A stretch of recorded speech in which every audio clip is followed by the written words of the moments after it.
All right, so we have Beth Green, aka Granny Rocks. She's a recent transplant to the area. Came up from San Diego, right? And well, actually, Williams, Oregon. We were living near Grants Pass, but before that, it was San Diego. We keep transplanting. Oh, okay. So originally, I think she grew up as a socialist Jew from New York. Yeah. Alongside Bernie. So. I'm from Brooklyn too. She's from Brooklyn too. So. All right, so we'll let her have the floor. She's got a table here. Feel free to tell them about that at the beginning or whenever. Oh, sure. But she has some materials that you guys are welcome to, and welcome. Thank you. Thank you. So, my name is Granny Rocks, and until about 2 months ago, it was Beth Green. So I've written a lot of books, and I've done a lot of music under the name Beth Green, and I've been a Huffington Post blogger, and I've done a lot of stuff. I've been a talk radio host, but this Granny Rocks has taken over my life. And what can I say? I'm old, I'm crippled, I'm sick, I feel like shit, and I never go out of the house. But here I am. And that's because of people like you that give me that inspiration that if you're doing it, I can do it, right? And I think that we all inspire each other, because people look at me and say, well, if she can do it, anybody could do it, right? So Granny Rocks is an attitude. It's a spirit of caring and defiance all in one. See, you guys are our revolution, and I am so honored to be among you today. I'm very excited about this political movement. I was a socialist as a child, and it did not come from my family. It came from keeping my eyes open and looking at what was going on, and watching McCarthy on television when I was 9 years old. And that's when I declared I was a socialist in 1954. I was born in 1945.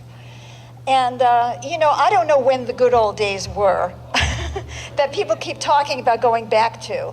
I don't remember any good old days. I see there's a few people of the age, right? Do you remember the good old days? Yeah, I mean, when people had really good jobs in coal mines, where they got black lung disease, and I just got involved, and I was a social activist, I was an organizer in the women's movement, I was in a workplace, underground collective, and did all that. Of course, the anti-war movement and all that kind of stuff. I have my credentials as having been beaten up and arrested and all that stuff. But in 1978, I had a complete meltdown. Because, I had been a political activist for so long. I was expelled from college. And I felt empty because everything was anger. I was angry at this, I was angry at that. We were angry at men. We were angry at the rich. We were angry at the business. We were angry, and we were angry at each other. Everybody, our little cult didn't agree with your little cult. And we all disagreed with each other, and it just made me sick, and I finally melted down. And I had what I call a spiritual awakening, and I started hearing a voice in my head. And even though I was an atheist, I was actually a Marxist. Because I read Marx, not because I actually believed in what the Soviet Union was doing or, what the Chinese were doing, but I read Marx, and I said, this guy makes sense to me. But I had this awakening, and I started to feel the oneness. And it's not easy to connect what I call the inner revolution with our revolution, because it's so easy to hate. I mean, every time I look at the news, my stomach turns over. And I bet I'm not alone in that. It's just like, it's so depressing. But on the other hand, I'm not going to say that it was great the way it was 6 months ago. I mean, what was so great about that? It's like talking about the good old days. So my job on the planet is I became an intuitive counselor, believe it or not, from having been a total atheist and a Marxist. I started hearing voices, and I got this guidance as to how to help people through counseling. I formed a nonprofit corporation called The Stream. It was about mutual support. We dealt with addictions, we dealt with interpersonal relations. But I never lost that passion to change the world. I didn't just want to work with 5 people. I wanted to see the world change, because we can't change ourselves by ourselves. Our world needs to change for the majority of people to really be able to become happy, well, loving, and caring.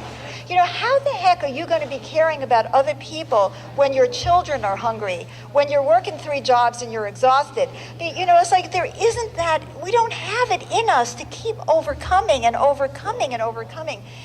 And so I know that we have to have a social, political revolution. We need an economic revolution, but we also need an inner revolution.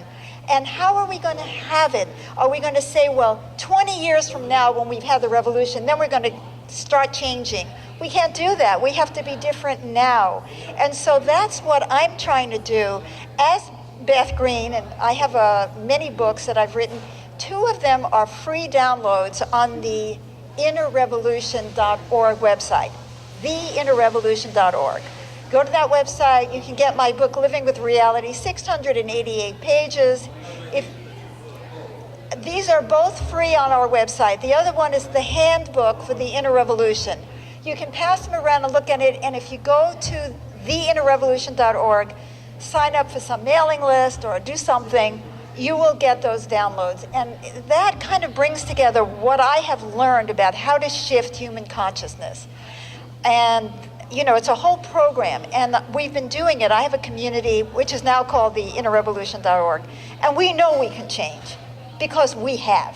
It doesn't mean we're perfect people. It just means we admit when we're being shitheads, and we get the support we need in order to change. And I want to see that in the world, because what I see is people acting out and justifying, acting out and justifying, acting out. We always have a good reason for everything we do. We blame everybody else for what's wrong. And we need to change that. And we also at the same time need to be standing up for those who have no power to speak for themselves. So a lot to do, isn't it? And then all of a sudden, a couple of months ago, this music started coming through me. Now, I had composed music before under the name Beth Green, classical New Age music. One of them is The Gift of Peace. I was trying to stop the invasion of Iraq by getting on the radio and and giving out copies of The Gift of Peace, like, come on guys, let's get sane here. Let's calm down and think before we act, right? That did not work. But anyway, so that's the kind of music I wrote before. And then suddenly this music started coming to me, and I called the CD Rumblings of Revolution. And it's really about our dissatisfaction with the state that we're in, and how many of us are beginning to feel the desire to make some incredible changes, but where do we start and how do we do it? I admire what you're doing. I admire the patience you have for the political, nitty-gritty, and we also need more, because I have seen in the left, having grown up in it in my own way, we're no angels, right? We also need change. And we need to be the embodiment of that. Now, when I get towards the end of this, I want to talk about a song that I wrote called Bathe in Joy. And to me, the most subversive thing to do is to bathe in joy right now, in defiance of all the negativity that's going on. I've seen us get so wrapped up in being angry and being reactive. We have to react to this. We're not running our own race. What are we going for? And I see that, our revolution is trying to put together a program of, well, this is what we believe in, and this is what we really want. And for me, running our own race is not just about having different things that we're supporting. It's about seeing the world differently, fighting for that world instead of fighting against the world that oppresses everybody. So I'd like to start. So what I've been doing is I've been doing these Granny Rocks experiences because I'm too disabled to play live. I have to use computer technology in order to make music or do just about anything else. But anyway, so it's all pre-recorded music, but Rumblings of Revolution, which James, my husband, we're giving away free It's full of music. It's instrumentals and vocals, and we'll be playing some of them because I also want to talk about turning the economy on its head. Most Granny Rock's experiences are around the music. I won't do that now because James asked me to talk about the economy, which I want to do, actually. But I want to start with something on the inside, and I want to start with a song called They're Not Like Me, because the heart of our problems, whether you call it capitalism, greed, self-centeredness, or ego, is that we don't recognize that other people are like us, and that we don't even recognize that animals, I mean, I remember growing up hearing that animals didn't feel anything. I don't know, did you remember hearing that? Animals don't feel, right? That justifies the way we treat them. So, you know, black people are stupid. You know, I get Mexicans were born with their backs bent to the ground. You know what I mean? They're not like me. So I want to start with this song. And so be with me with this music. James has given you some words for They're Not Like Me, so it's on one side or the other. And you'll have to hear my music pre-recorded because I can't sing either because I never know when I'm going to start choking. So so we do it this way through the miracle of technology. Let's start with They're Not Like Me.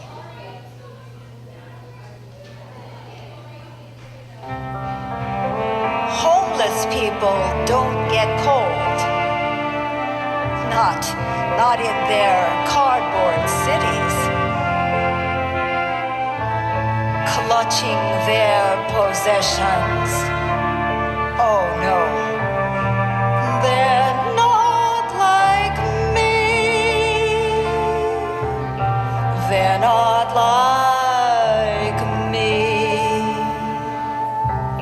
Now, wealthy people don't get scared. Oh no. Not in their golden cities. Clutching their possessions. Oh no. They're not like me. They're not like me. I'm old, that's what you see, but I'm still me. 30, 50, 70, I'm still me, that's what I see. Shut-in people, they don't get lonely, not in their walled-in cities. Clutching to their memories. Oh no, they're not like me. They're not like me. They're not like me.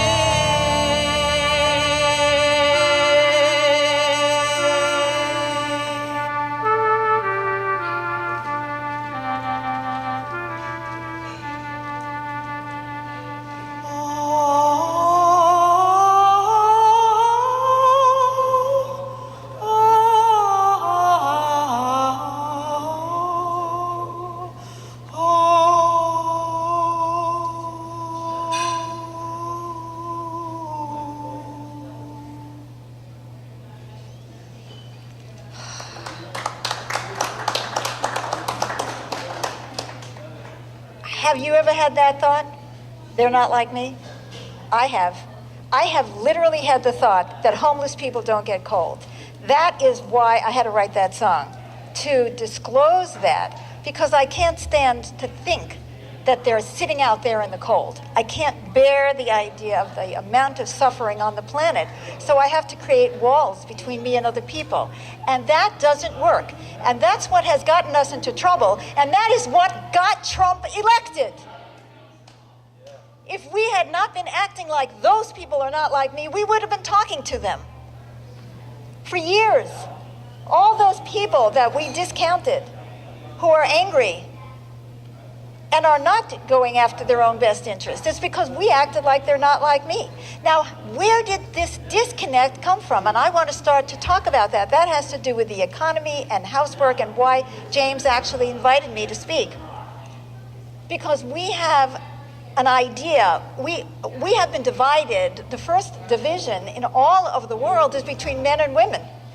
I mean, now we have people who are non-binary, and there's all kinds of other kinds of sexuality, and people kind of getting beyond that. But boy, when I was growing up, you were either a man, and we know what a man was, John Wayne, or you were a woman. And, you were supposed to be stupid. I mean, my own mother said to me, don't let them know how smart you are, Beth. You'll never get a man. And she was right. I had to wait for James. I had to be in my mid-60s to get a guy who was willing to live with me, So anyway, but what is this thing about men and women? And in so many societies that we say, oh, they're so wonderful, they're near the earth and all of that, they still treat their women like shit, right? So let's get real about this. So what is this division between male and female, and what has that done to all of us, and what does that have to do with the economy? So what it has to do with the economy is this. We have in our heads that there's two separate things in the world. One is work, and the other is whatever, play, housework, all that other stuff.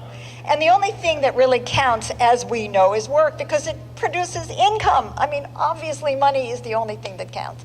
So here's the guy. So, I'm thinking back in the cave days. I wasn't there personally. I may be old, but I'm not that old. Right, so the guy comes back with the meat, right, and he's strong, and the woman is there with the baby, and I'm sure he did what every alpha male does. He took the best chunk for himself, right? So he discovered that power meant privilege, and that is in our brains, and so then we have to justify that power, right? Well, the other people are not as good as we are. That woman doesn't need meat. She's not going out hunting like I am. Poor cave people. Maybe I'm making this up, but I doubt it. Seriously, I doubt it, because I can see it happening today, right? The guy comes home from work where he's been working and making money, and it was even more so in my age. He would sit down, drink beer, and read the newspaper while the woman who's been not working all day, taking care of all the children, she is still serving and working and serving and working and serving and working. 365, 7 days a week, 24 hours a day. Now, I'm not blaming men for this.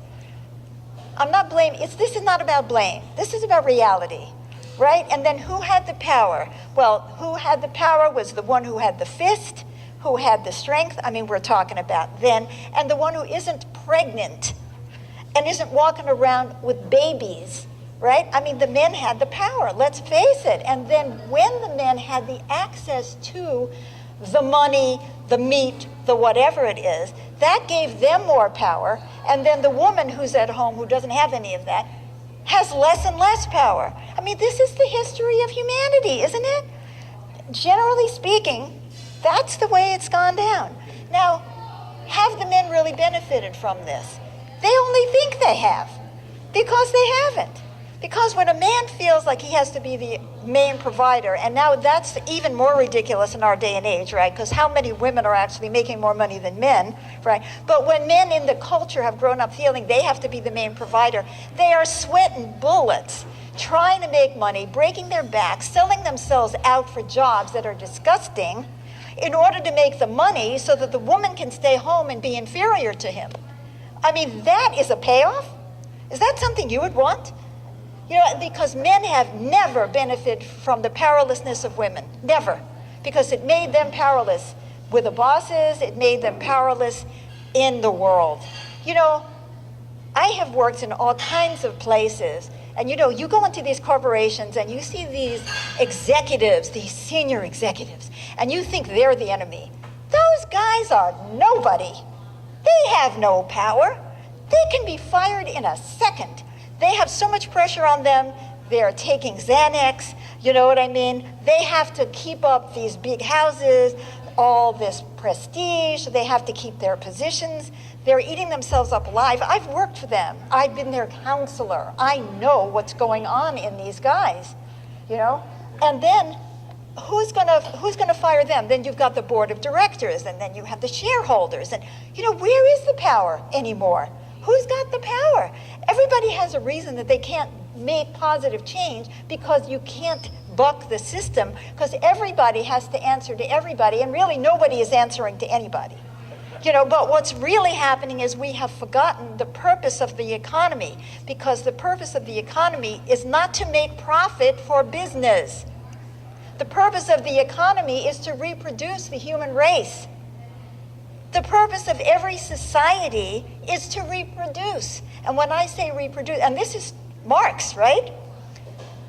The purpose of the economy is to reproduce, and by reproduction, I don't necessarily mean having babies. I mean, who's going to make you lunch for the next day? Who's going to wash the clothes? Who's going to keep the house nice? Who's going to take care of the kids? How are you going to regenerate every day to go back to work so you can make money? See, no society can exist if we don't reproduce ourselves.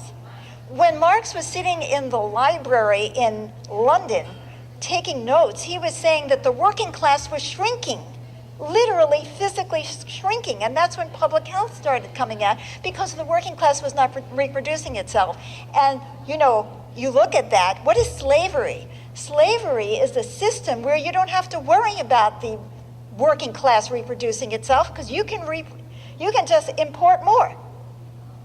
That's the essence of slavery, isn't it? It's like you don't have to give a damn about those people. You don't even have to give them health care.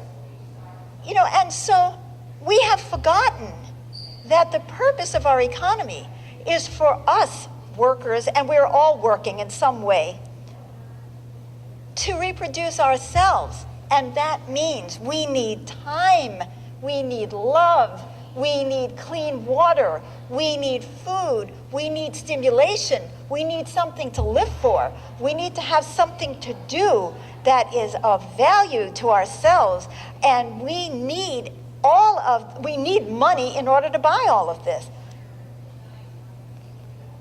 And all these goods and services that we create, are there so that somebody can make a profit, rather than that we are actually getting the things we need in order to reproduce ourselves. See, and it used to be the woman's job, and I don't mean necessarily in the laboring classes, because as we know, women were working in factories.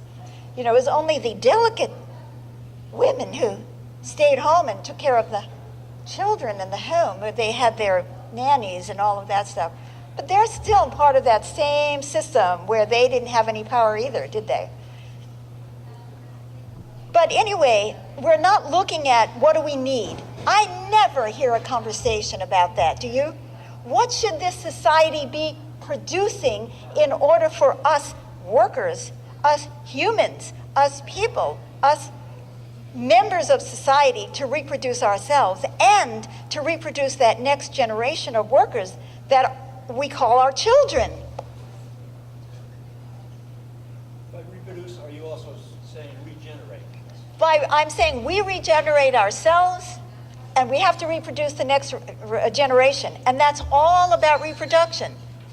Production is about reproduction. We produce in order to reproduce ourselves on a daily basis. We don't seem to remember that. You see, when I look at the healthcare debate, I think, yeah, healthcare is a need, a desperate need. I lived many years without healthcare. Being a social activist was not a way to go to the top economically. And being disabled, and I've been disabled since I'm 15 years old. I mean, really disabled and really sick. That isn't a one-way street to gold either. Until I had the spiritual awakening, I started hearing voices, and people started paying me for what came out of my mouth. And it was like, oh my God, I can actually earn a living without using my body. Wow, I was very grateful. I still am. I'm still glad that I can do it, because I haven't got a retirement. I don't know. I don't know where. Maybe I'm going to be one of those homeless people who doesn't get cold. But But not me, because I'm not like that. See, I get cold. You can't make me homeless. That's serious. If it's me, that's really serious. So now, are you beginning to see what I'm saying? We don't ask the question, we don't answer it. So healthcare is not about it's a right, it's a need, it's common sense. Healthcare is part of us regenerating and reproducing the next generation. You cannot have an economy without healthy workers. I mean, if you have people with diseases that are infectious, you're going to destroy your own working class. And I mean, when I say working class, I mean everybody. I mean everybody who's working for a living. So, but how did we get so brainwashed? How could we have forgotten something so simple, so obvious, right? Well, it has to do with that little story about the caveman coming home with the meat. Because, see, we started that division of you're not like me, we are not one, we are not the same. And we call it work and housework. We call it work and leisure. Nonsense. Nonsense. There are so many studies, I know you know all about this, which show you that when people have workplaces which give them time off so they can take real vacations, they're more productive. That it doesn't help people to keep working more and more hours. They become stupid. I do. I become stupid. We need to regenerate. We need to regenerate. Yet there's this idiot idea that that's not work, see? So therefore, it shouldn't get paid. You shouldn't get paid for not working. You should only get paid for working. But it's all work. It's all the work of regenerating ourselves and reproducing our children. Should we have paid leave for parents? Well, who's taking care of the children? What about welfare mothers? We should starve them and take away their food stamps and their health care because their children don't need clean water. I mean, we know that people are really, really, really smart after they've had lead poisoning. There's no common sense because we have divided the world between work and non-work. And nobody talks about this. We've all gotten so brainwashed. We're so caught up in this belief. And God forbid you should reach an age where you can't, quote, work anymore. You might as well throw yourself in the dump. Right? And I'll tell you something. Having been disabled for so long, as a young woman, I saw, because I was considered completely and totally disabled when I was 29. I got Social Security disability, but I couldn't stay on that. But I was there for a while. I want to tell you that the amount of money that I got was so ludicrous that it was to drive a person, to force them to go back into work, rather than looking at that person and say, what can you do that can be productive to our society? You have to fit in some kind of category, right? And you got to work. So I had to go and work because Ronald Reagan came into power in California, threw everybody off Social Security. And even though I had a slam dunk case, and I was on appeal, but there was no money between that, and they wouldn't give me welfare because I had a car, and I couldn't go shopping without a car because I couldn't walk into the bus.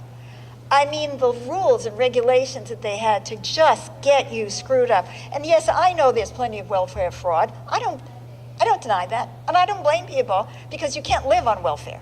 Anyway, so, you're kind of forced into a catch-22. And I'm not denying that sometimes people get into a mentality of self-loathing that blocks them from really going out and doing something productive. So why don't we do something about the self-loathing rather than throwing more self-loathing on people and saying you're lazy? I mean, so I got thrown off Social Security, and before my appeal could ever be agreed upon, I had to find a way to earn a living, and I did it by going to work for 4 hours a day and being in agony, and that's all I could manage, and that's what I lived on. Yeah. In agony. Being in agony. Because I was in agony, trying to be a typist when I was, it was just, I was in so much pain. My arms were inflamed. Anyway. So what can I say? I'm not here to talk about my poor life. I'm just talking about the reality that we are living in. So what happens is, if you are thinking you might get sick or that you think you've got a pain, you're not going to take care of yourself. You're going to try to go to work because you don't want to end up like me. You don't want to end up on disability. So you take pain medications, and then everybody's on pain medications. And then everybody's nuts and addicted. You know, it's like, we are not asking the question, how can we organize our society so that we can regenerate, so that we can be well, so that we can have well children? And it all started with that separation between men and women, where women didn't get paid for doing the work of reproducing us, having children, taking care of the wage earner, whoever it was, making their lunch, ironing their underwear, as my mother would do, right? You know what I mean? So we've got the world all screwed up. We have money associated with certain things. You know, we think that the economy is here for profit, but it isn't. It's here for us. That is our revolution, is to say the economy is here for us, the society is here for us, we are the world. And that applies to people of all races, religions, and so on. Now, I want James to just, for a moment, I'd like you to play, no, actually, I'd like you to play We're All Hurting. And this is not a vocal. We're All Hurting is number 4. And this is a brief instrumental, and I'd like you to feel it. Just listen to it. I want everyone, before we go on, I want to talk about how we are all hurting. I have worked for the rich and I've worked for the poor, and we are all hurting because our society is sick. And so are we.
identify?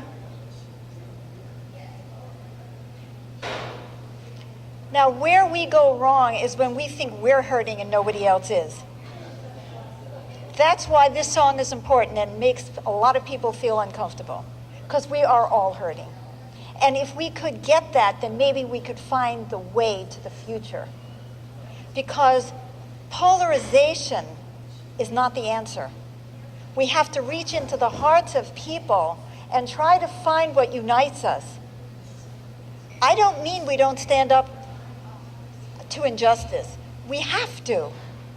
But the way we do it is we need to stand up to the injustice and still reach out to people.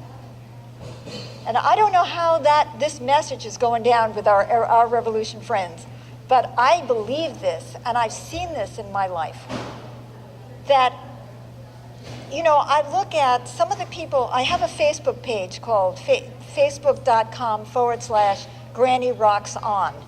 And my card is out there. If you're interested, and my CDs are free. I wish you would take Rumblings of Revolution.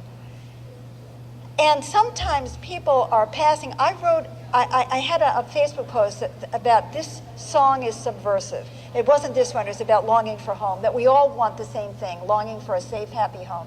And a guy who shared it on his Facebook page had the most vile Facebook page I have ever seen. I mean, it was attacking everybody, transgenders and, blacks and everybody. And he shared this. Something in him knows this is true. At least I want to believe that. Either that or he was drugged at the time. So once we get this, we change the way we approach people. We stand for the same things, but we try to understand more and more and speak to people's hearts. That's what I'm trying to do. I'm trying to speak to everyone's hearts. Now, I want to also talk about ourselves, recognizing that if the purpose of society and the economy is for us to regenerate ourselves and reproduce the next generation, how do we treat ourselves? How do you treat yourself? Are you treating your regeneration time as well as the money-making time if you're still making money? Do you feel bad because you're not making money? I'll tell you, people act, they work like slaves and then they take a vacation or they get drunk, and that is not regeneration. We have to be thinking about what is it that actually regenerates us. And what actually regenerates us is purposeful life and love. And I'm not talking about what you hear on the radio, everybody having sex. Not to say that sex is bad. I mean love. I mean connection. And this is what we're talking about when we say we're all hurting, is that we connect to each other and we try to feel each other's pain. And the truth is we feel each other's pain anyway. Just that we don't recognize it. And when we have that connection and we start building on that connection, then we start building a real movement that can change the world from the inside out. Love is what's worth fighting for. So I have a song here. You have the words. It's called Love is What's Worth Fighting For. And by the way, this music that came to me just came out of the ethers and would haunt me until I could get it done. And all the instruments is me playing a computer, right? Amazing. Computers are amazing.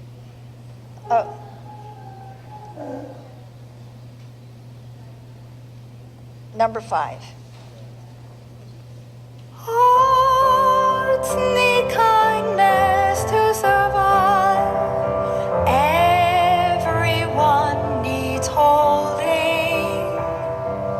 We all need to drop our pride. Destinies unfolding.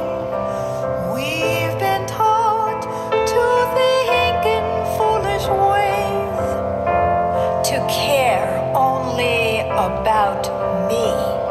And the truth can cause us fear inside, but we cannot run.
And so it is.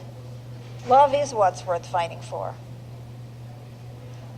A little later, I want to talk about Bathe in Joy, which is a song. I have two more songs for you today, Rumblings of Revolution and Bathe in Joy. But James has asked me if we can stop for a Q&A before I go on to what is subversive about joy and how the attitude that we have to take in the face of everything. So if there are any questions. Okay, James. I just want to start out Yeah, would you like with to, that. can everybody hear you? Yeah, I think I can speak up and people can hear me. So I really liked when you say that the economy is here for us and it's not for profit. And this is what our revolution is. The economy is about regenerating us.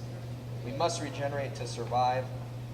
Forget the notion economy is about profit and realize that it's there to benefit us as a people.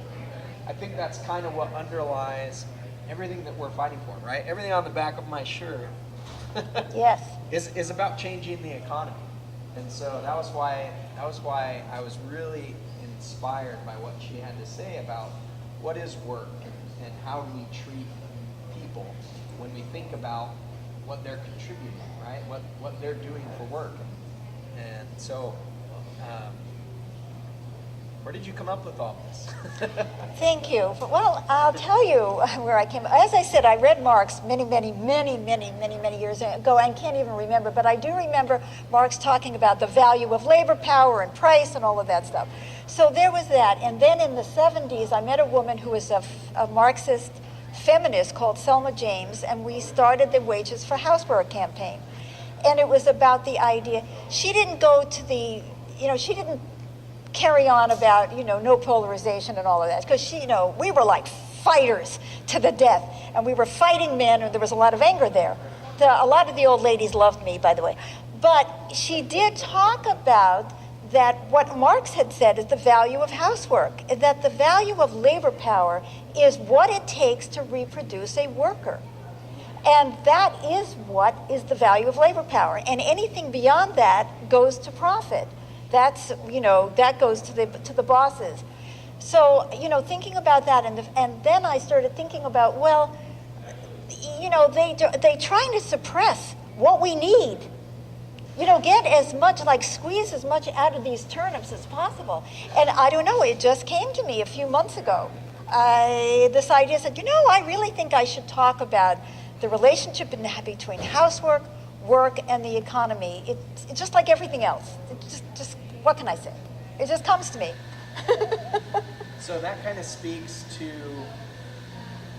where we see the imbalance today. Like, we're not getting enough to reproduce, to regenerate our workers. That's right. We have this huge imbalance. That's the economic inequality that's destroying us as a nation and a society. Exactly. And I would love to see, I don't know if it ever would happen, that our revolution could maybe even take this approach, because it really brings together what you're talking about, but it doesn't sound like issues anymore.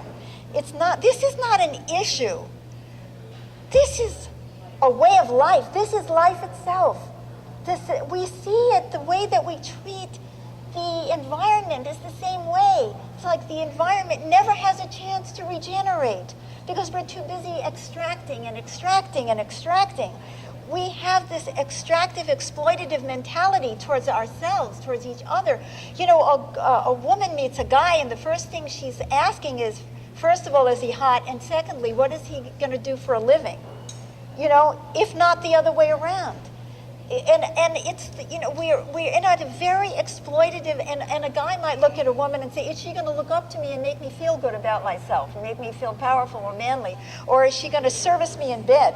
We relate to each other like in a very exploitative way as well. And so I would love to see our revolution adopting and absorbing some of this thinking, so that when this group goes out and speaks, it goes beyond the issues. And it is really important because, issues are complicated. Sometimes things aren't as simple as they look. What if we were looking at everything from the perspective of, is this really supporting the reproduction and the regeneration of humanity and the earth, and the animals on it? then we would have a frame of reference to look at every issue instead of just, I'm mad, and this is terrible. You know what I mean? And it feels horrible. Not that I'm not mad and it doesn't feel terrible. But you know what I'm saying? That we would have something we were fighting for, which is we are fighting for not just the survival of the human race and the survival of the planet. We are fighting for the betterment, the regeneration, the real enrichment, the well-being of ourselves and our planet. And we are desperately lacking in well-being. I see it all the time as a counselor. People are so messed up emotionally. They've been so traumatized by their lives, either by abuse as children, abuse in society. It just seems endless, the way that we treat each other. And then what makes it really difficult, and this whole fits in with what you're doing, is there's no social safety net. So everybody is scared. And the more scared you are, the less likely you are to care about other people.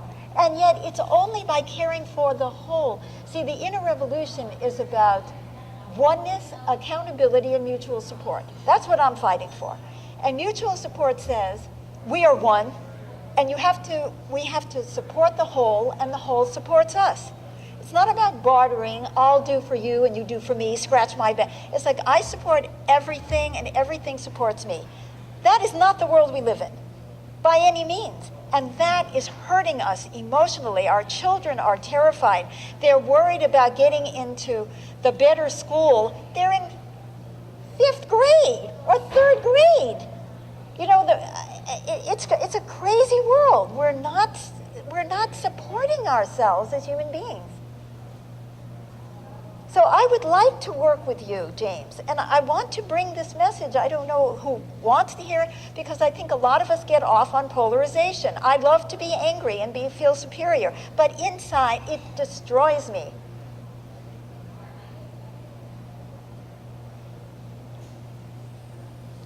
Does anyone else have a question before I talk about bathe in joy as subversive? How do we come together? Oh my God. You mean with others or with ourselves?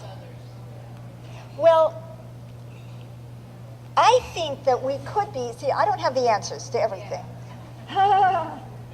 But what I think we could do is change our attitude towards others as we approach them.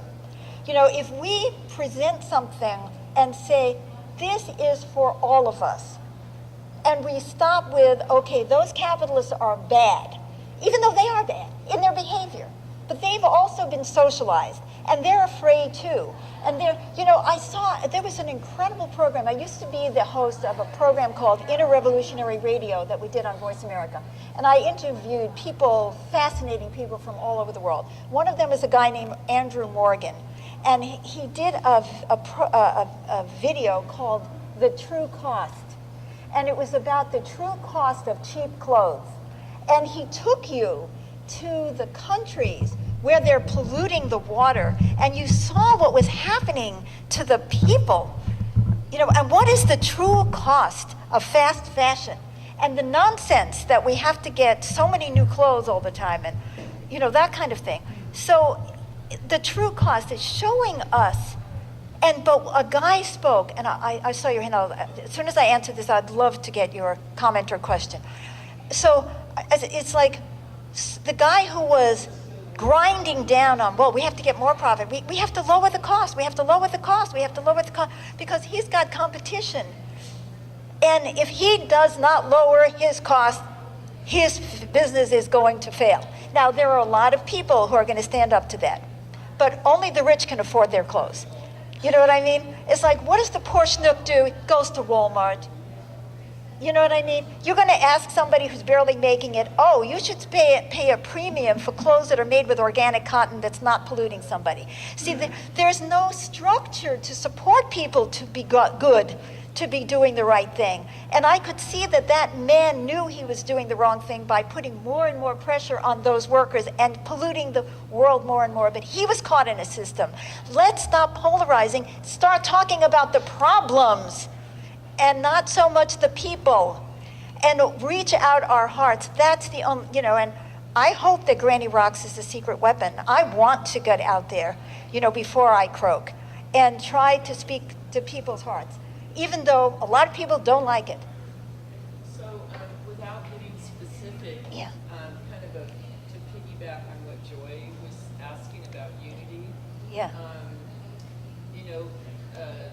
For example, how about if some people would like our revolution to be more revolutionary in the sense of the American Revolution and more violent, and so Yeah. basically, how do we connect with people that don't think maybe we're being extreme enough to have, we're promoting peace and nonviolence. Yes, which I love. Change through, Consciousness.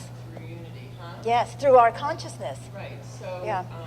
any suggestions when dealing with? That, well, I'll tell you something. I lived through that.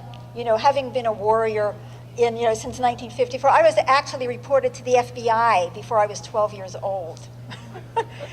Oh yeah, it's a crazy world we live in, right? But I saw that violence coming up, and I watched it destroy the movement. And I knew it was wrong then, and I'll tell you what else I saw was wrong. Polarization was wrong then.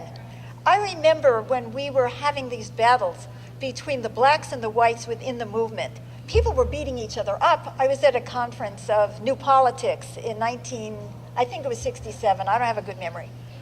And we were talking about, do you go for, like in schools, should you go for preferential admission for blacks, or should you go for, open admissions for all students? And I am super aware of what has happened to black people in this country, super aware of it. One reason, because I spent 8 years living with a black man, and I had the experience of, living through all of that in a way that it gave me more of a sense of what the realities were. But I knew from a strategic perspective that if you go out and you are telling everybody, everyone needs an education in order for us to thrive, then that gives us something that is not polarizing to fight for. And it's not like I'm supporting Trump and, we should go against affirmative action. I'm saying we should be rethinking all of that and doing it in a way that says, okay, what is really going to make the difference? What's going to help people? And as far as violence is concerned, I think that's just a sign of our own emotional immaturity. I saw it then, wasn't it Lenin? No, Trotsky, somebody said that it was left-wing communism is an infantile disorder. And I just love that line. I can't even remember what he meant by it, but I love that line. But see, I know, I'm angry, left-wing communism and infantile disorder. It's a pamphlet that was written by somebody. I can't remember if it was Lenin or Trotsky. It's been a while. But anyway, when you get violent, I know how I am in my own personal relationships. When I am no longer caring for the person that I'm talking to, I am being violent and abusive to them, even if I never raise a fist or a hand, because I am negating them as human beings, and they are going to fight back. This is stupid. It just doesn't make sense. If our world has to change, we all need to change in it. So you have to stand up to that. We can't be running a popularity contest. We have to be running our own race. That's what I believe. The inner revolution, do you see people, thousands, millions are flocking to hear me every day, right? I can't care about that. I have to care about doing the right thing, doing what I believe is right. You know in your soul that that is not the answer. I don't mean that we never have to use violence.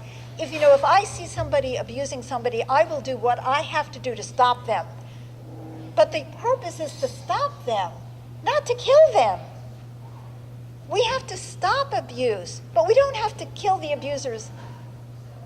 We've got to find a way to reach people's hearts, and we can't do that. So don't listen to the people who are trying to divert you from what is real, from what you know in your heart is right. Because in the end, it won't work anyway. It will backfire. Ego begets ego. Violence begets violence. We get so ugly inside, we might as well be the enemy when we get that way. I hate myself when I'm that way. I want to build a movement based on self-love and self-respect. Thank you. Thank you. That was a great, totally unexpected question. See, I didn't know that that was happening. I'm so glad that you raised that. Maybe this brings me into why joy is subversive, because it's really a perfect segue from that. There is nothing that makes somebody who's oppressing you happier than being miserable. There is such a win in that. It's destroying your soul. And when you manage to find a way to be joyful and to be positive, nobody can stop you. Nobody can stop you, and you attract people to that. People who will want that are going to be attracted to you. They're going to say, how did you do it? How can you be that way when this is what's happening in your life? Maybe I can too. It's such a positive message, and it defeats defeatism. It negates negativity. You know what I'm saying? And it's so easy now to get very negative. I mean, I'm not naive, you know? I'm not naive. I have to breathe the same air as everybody else, you know. I'm watching the same things you are. But I made up my mind, God damn it, I'm going to be happy. I'm going to be happy, and I want other people to be happy, because happy people do better things. You know, I want to say something about anger. Anger is very useful, and it's necessary, and it's natural. You know, you see so much abuse, and you're going to get angry. You know, you think about the abuse of people in our society, and you have it, but anger is something to feel for a moment, but it's not a place to live. It's like anger tells us something is wrong, and we say, oh my God, something is wrong, I need to do something about it. But then what do I do about it? If we just stay angry, we lose our sense. You know, we can't think well or straight. So when we're happy, when we're feeding ourselves, we are regenerating ourselves to be the warriors that will last forever. I don't want to burn out again. You know, I was afraid to get back into the social activist movement after what I went through before, right? But I also can't stand looking at my navel for the rest of my life. You know what I mean? So I am a spiritual activist, right? But this is the point. We get to regenerate ourselves when we're happy, and we empty ourselves and we debilitate ourselves, and then we start infighting when we're not. So I would like to invite you guys, I'm going to play a song called Bathe in Joy, and the words are there, and you can sing along. And then, by the way, before we leave, I'm going to play Rumblings of Revolution, because I think we are experiencing rumblings of revolution throughout our world, aren't we? So, James, how about Bathe in Joy? And that's James singing with me. Take your fighting elsewhere, I've got a song to sing. Take your fighting elsewhere, I've got a song to sing. Take your fighting elsewhere, I've got a song to sing. I got a song to sing. God and the devil, it's time for peace. God and the devil, it's time for peace. God and the devil, it's time for peace. It's time for peace.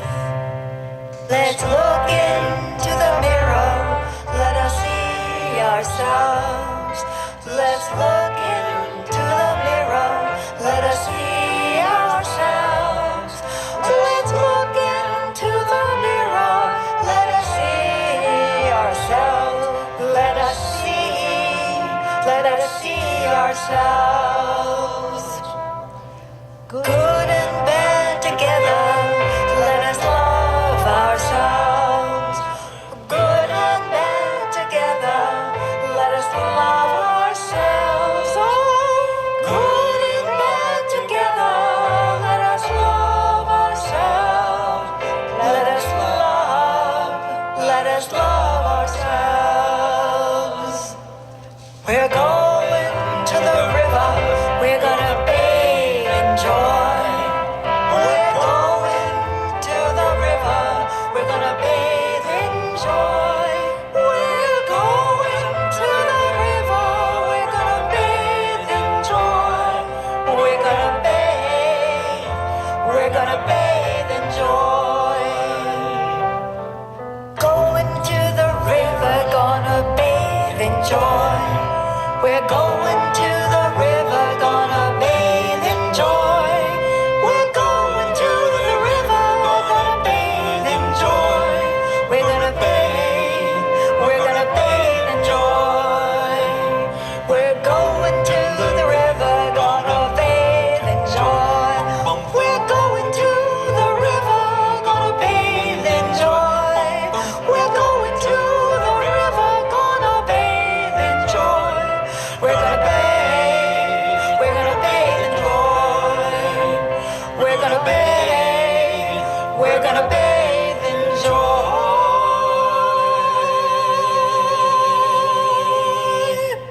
Now, when I get really mad at James or he's being awful to me, which happens from time to time, I try to remember that I'm supposed to be bathing in joy.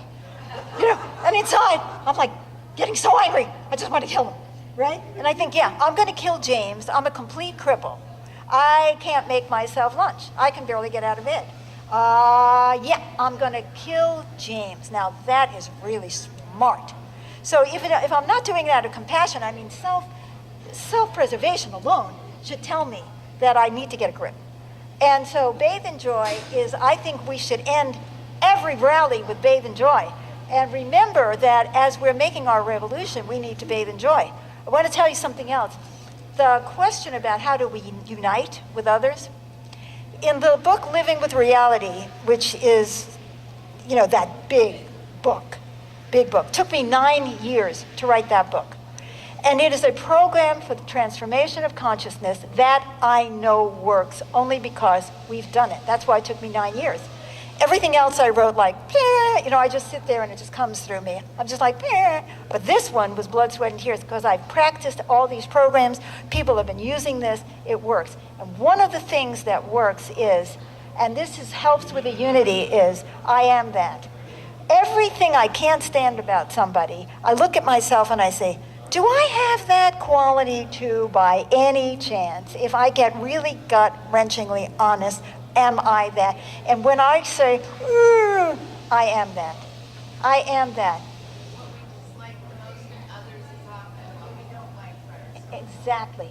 And you know, the other side of it, she said that what we dislike the most in others is often what we don't like the most in ourselves. Absolutely. So let's start doing some I am that. Do I ever get greedy? Do I ever get exploitative? Do I ever disregard the environment because I'm too tired, too lazy, too overwhelmed? You know, am I, oh yeah. Do I ever prance around and want people to feed my ego?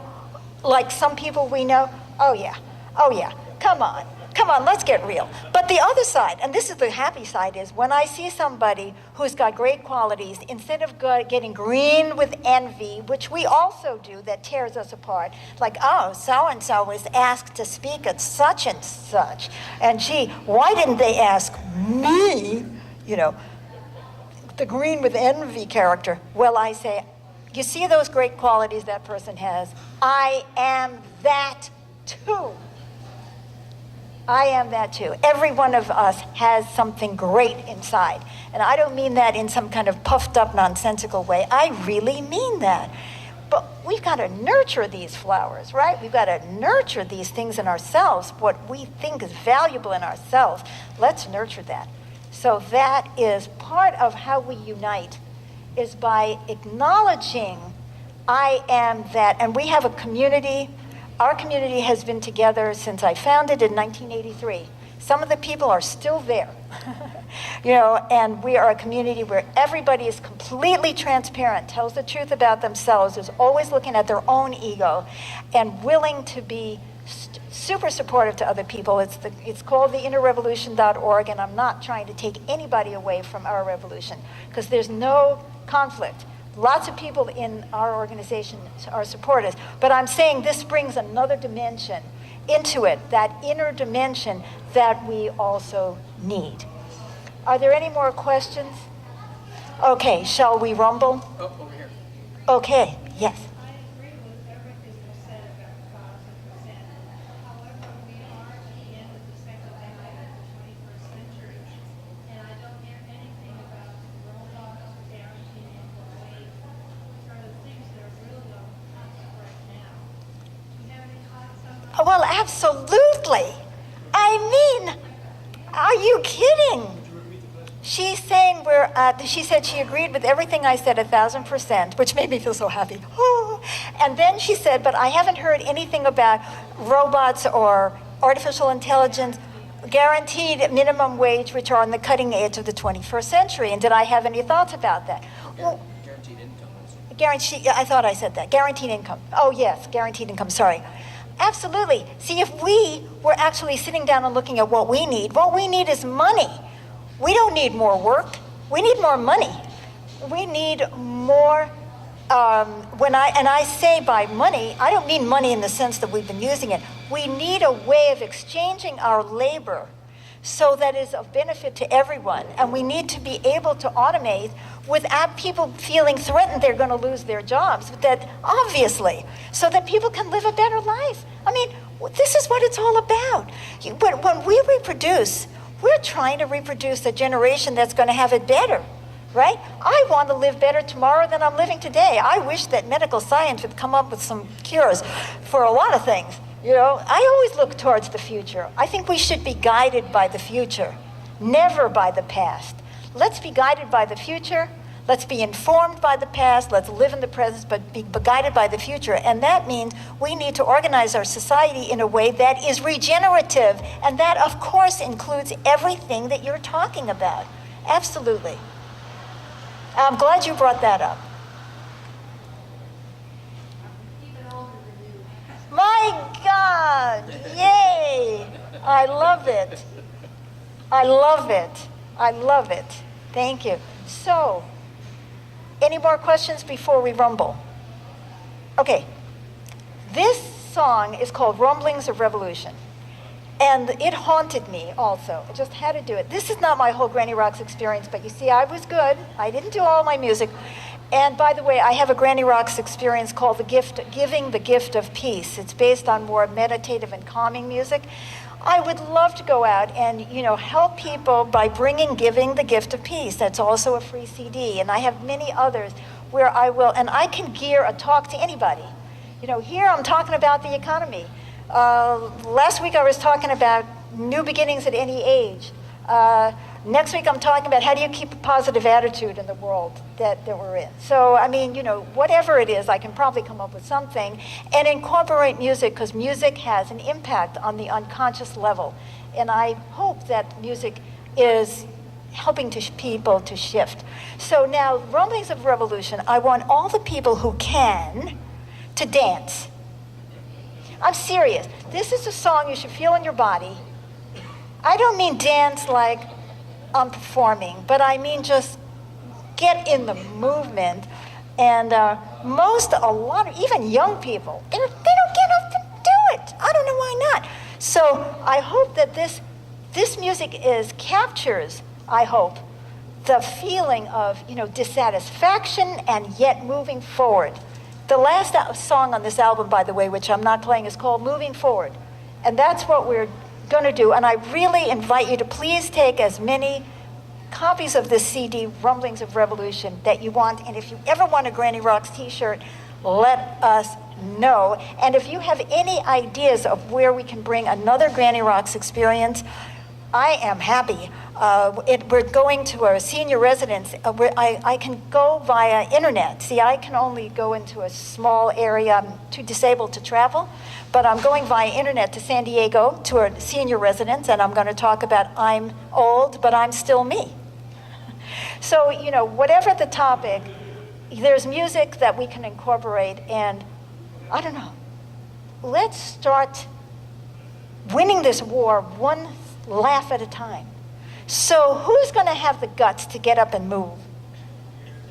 All right, all right, all right. I like it, I like it. This is, I used to do classical New Age music, and when I did this, I said, I've changed. I'm Granny Rocks now.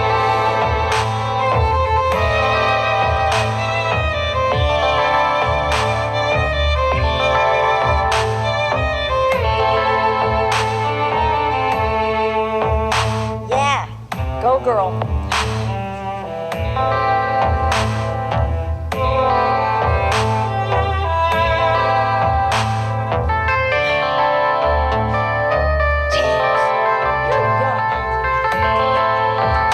I am going to dance.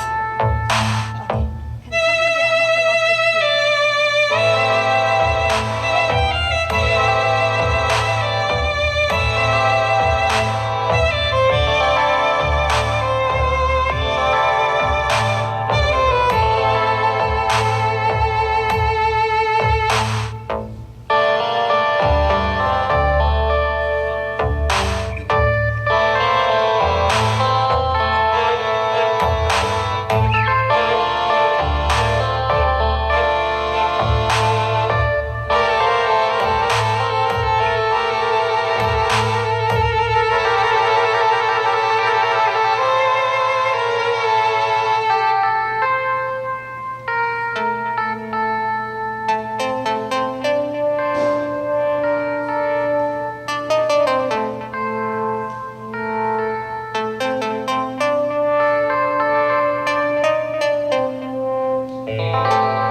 Yeah, the song. I like that song. Isn't that, I mean, that It's is a really good beat.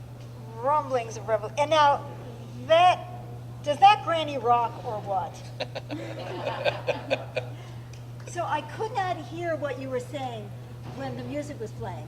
No, I said, this culture is still full of Protestant restraint. I thought you were saying that. What we need is More Jewish people. in touch with our bodies. Yay, exactly, exactly. And we better start having fun in this revolution because time will pass or it will piss or whatever it's going to do and it's over. I can see you're having fun. You're fantastic. So if there's any way that I can help, that's what I'm here for. I really want to help. If you have any thoughts, again, about where we can go, talk to James and Mia. In a normal Granny Rocks experience, which James comes and he's sweet baby James and he plays his horn and he sings and he has original music and he does standards and he's got this very smooth bass baritone. Yes? All the assisted living places and retirement centers would really be uplifted. You would think. Well, I've been in touch with them and so far I've met no. I don't know what they want. You know, they want something. Oh, I want to tell you, we had a big breakthrough. KLCC, so one of their shows picked up my music. Just found out about it last night for the New Terrain show. Anyway, he's not only did he want rumblings, but he wanted all my CDs, and they're going to be sent out to him. So I'm very excited. You know, slowly but surely, drops. You know what I mean? So, yes. I talked to you. I mentioned it before, but KEPW is a local radio station that just started out. Oh, really? And they are always looking for content. They're still looking for content, right? Yeah. Including like a show. Like you could do a show. I could do a show on their radio. Oh, I'd love to do that. they Write would that love down. that. Oh, write that Do you down. have any of their contact info? Not here with me, but yeah, KPW. Just honestly, if you just Google KPW, it'll come up and you can find out right from the website. And just anybody, or is there anyone in particular that you would suggest? That Candace is their program, this program. okay, Candace, and tell her that our revolution sent me. There you go. So, I know you have a. I think we did the time right, didn't we? Are we at the end? You're oh, at- yeah, we are. I yeah. didn't even realize what time it is. All right. And you, I would love to talk to you if any ideas percolate. I always ask this, you know, the question that you asked is, you know, what are we going to do? You know, I ask myself that question every day. So I just know that we go out with a positive message, we run our own race, and we start coalescing around the things we believe in. And then we have to pray, even if there is nothing out there. You know, it's like, please, we need help. Well, thank you. Thank you. It's been such a pleasure.